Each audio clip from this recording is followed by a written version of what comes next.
Good morning, everybody. Welcome to the Inside Edge. Today is Wednesday, April 30th. And the question is, how much money is spent on political campaigns in New Jersey? This is a more complicated question than you might imagine. I don't think we can really tell.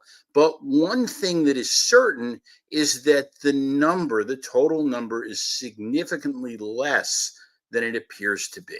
Now, there's nothing nefarious here. It's just confusing as hell. It's hard to follow the money through a fairly complex system. I'll give you a real example. Don't read too much into the names. We'll start with a random funeral home owner in Cape May who donates $1,000 to the New Jersey Funeral Directors PAC. The PAC gives $1,000 to Tony Bucco's Senate campaign. The Bucco campaign donates $1,000 to Owen Henry's Senate campaign.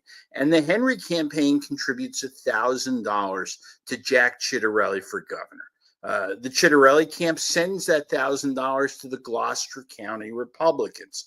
They contribute $500 to Ed Durr and $500 to the Mantua Republicans. So a $1 check from a mortician in Cape May, when his money gets ultimately passed around, what it shows is a total of $6,000 raised for political campaigns.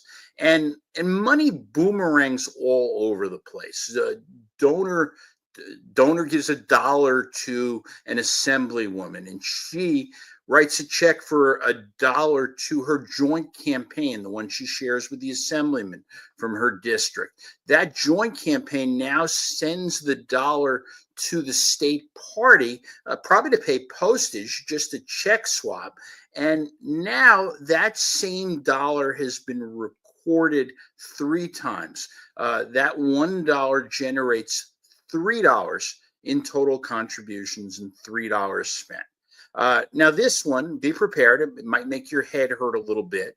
And remember, there are no contribution limits for municipal committees. So I can raise $1 million for the Walpack County Committee. Either party, doesn't matter, if they can get Teterboro to cooperate. Now, this is fictional. I'm not really going to do this, but pretend I take a high-speed computer and I donate $1 to Walpack. Walpack, and by the way, that dollar, they don't have to report who they got the dollar from. Walpack contributes that dollar to Teterboro. Teterboro now sends the dollar back to Walpack, Walpack back to Teterboro, Teterboro to Walpack, and I do this 1 million times. At the end, Walpack and Teterboro have each raised $1 million, and Walpack has $1 cash on hand. So what we know is that the hard money spending in the 2023 legislative campaigns was about $55 million. But how much was actually raised before these dollars moved up and down and east to west all through New Jersey? I don't know. That is, as some people say, way above my pay grade. That's it for today, everybody. Thanks for listening. Go take an Advil, and I'll be back